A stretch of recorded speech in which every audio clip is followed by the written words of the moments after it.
Passe au numérique avec vous, Clément Le Saffre, et on sait à présent quels sont les mots de passe les plus fréquents et ils ne sont pas franchement très sécurisés. Et ouais, en effet, c'est le Centre national de cybersécurité du Royaume-Uni qui a mené en fait une vaste étude sur les mots de passe les plus utilisés et les plus piratés dans le monde. Alors à votre avis, quel est le mot de passe le moins sécurisé? 0, 0, 0, 0, 1, 2, 3, 4, 5, 6. Le nom des enfants. Ouais, victoire pour Anissa, c'est 1, 2, 3, 4, 5, 6.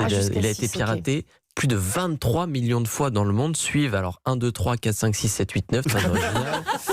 QWERTY, qui est l'équivalent anglo-saxon de notre AZERTY, ou encore password. Oui, il y a des gens qui utilisent mot de passe comme mot de passe. Tout simplement. Bah écoutez, pourquoi pas au fond, hein. Est-ce qu'il y a d'autres mots de passe qu'il vaut mieux éviter, Clément? Globalement, l'étude montre qu'en fait, il vaut mieux éviter les mots de passe trop simples ou trop liés à notre vie personnelle. Du type date de naissance. Voilà, alors déjà éviter tout ce qui nous concerne de très près, donc date de naissance, les prénoms de nos enfants, de nos proches, de nos pères, nos parents, etc.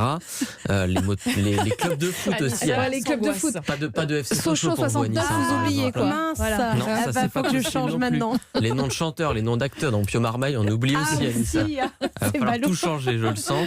Ou alors les personnages de fiction aussi, on évite de mettre Superman par exemple, qui est un des plus piratés. Écoutez ce que va vous dire Clément. L'autre point noir aussi, peut-être qu'il y en a des gens qui sont coupables de ça ici, c'est quand on utilise toujours le même mot de passe pour tous les sites. Une fois qu'on en a trouvé un qu'on retient, sinon, on le met partout, et ça, le problème, c'est que ça facilite la tâche des hackers. Alors parfois, oui, on fait varier un chiffre, on met une lettre en majuscule au début, on rajoute un symbole au milieu. En réalité, ça change pas grand-chose, et ça nous expose très sérieusement si un seul de nos comptes se fait hacker. Alors, on en sourit, mais plus sérieusement, comment faire pour être sûr que nos mots de passe sont sécurisés? Pour créer des mots de passe qui résistent bien aux cyberattaques, il faut un peu bousculer ses habitudes. C'est pas évident. Il faut choisir des mots qui n'ont rien à voir avec un quelconque centre d'intérêt ou avec nos vies. Il faut ensuite mélanger les minuscules et les majuscules plusieurs fois dans ces mots-là, ajouter des lettres et des symboles, mais pas un ou point d'exclamation à la fin. Ça, tout le monde le fait, ça, donc c'est pas très sûr. En revanche, il n'y a pas besoin d'avoir un mot de passe différent pour chaque site non plus. Il n'y a pas besoin d'en avoir 20 ou 30. Il suffit d'en avoir 4 ou 5 et de varier en fonction de la sensibilité des données du site. Par exemple, vous pouvez avoir le même pour tous les sites de vente en ligne. C'est pas un problème puisqu'il y a peu de données personnelles dessus. En revanche, pour les réseaux sociaux où vous mettez toute votre vie, un à chaque fois.